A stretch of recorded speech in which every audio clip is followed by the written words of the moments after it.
ng bayan, maasahan anumang panahon. Magandang oras po sa ating lahat. Narito na ang update sa lagay ng ating panahon ngayon at sa susunod na 24 oras. Sa kasalukuyan ay dalawang weather systems ang umiiral sa ating bansa. Una rito ang northeast monsoon o ang amihan at ang pangalawa naman ay ang easterlies. Dahil nga sa northeast monsoon, nakakaapekto ito ngayon sa bahagi ng extreme northern Luzon, lalo na sa Batanes at Babuyan Islands.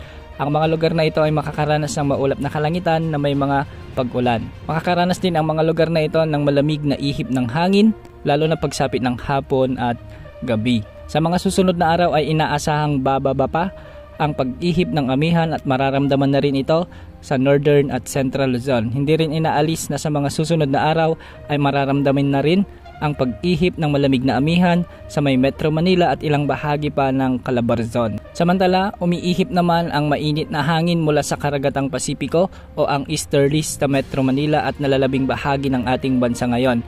Ito ngayon ang nagdadala ng bahagyang maulap hanggang sa maulap na kalangitan na may mga isolated rain showers and thunderstorms. Hindi inaalis ang posibilidad ng mga biglang pagbaha o pagguho ng lupa, lalo na kung may mga severe thunderstorms. Sa ngayon ay malinis pa naman ang loob at labas ng ating area of responsibility at wala pa naman tayong namomonitor na anumang sama ng panahon na posibleng maging low pressure area o bagyo sa susunod na 3 hanggang 5 araw. Wala rin tayong nakikita na posibleng lumapit sa ating bansa sa mga ganitong time frame. Ngunit, pagsapit ng susunod na linggo, ayon sa latest tropical cyclone threat potential forecast ng Pag-asa, posibleng may mabuong low pressure area sa bahagi ng Pacific Ocean.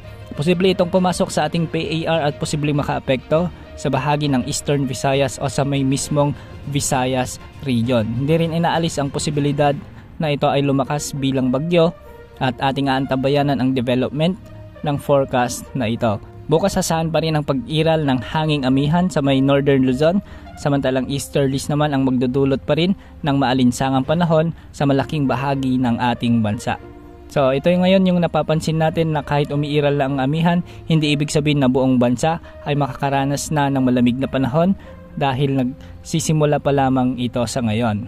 Sa mga susunod na araw o linggo, posibleng mas maraming lugar sa bansa ang makaranas na ng mas malamig na panahon dahil sa pag-ihip pababa ng amihan o yung mas malakas na bugso ng amihan.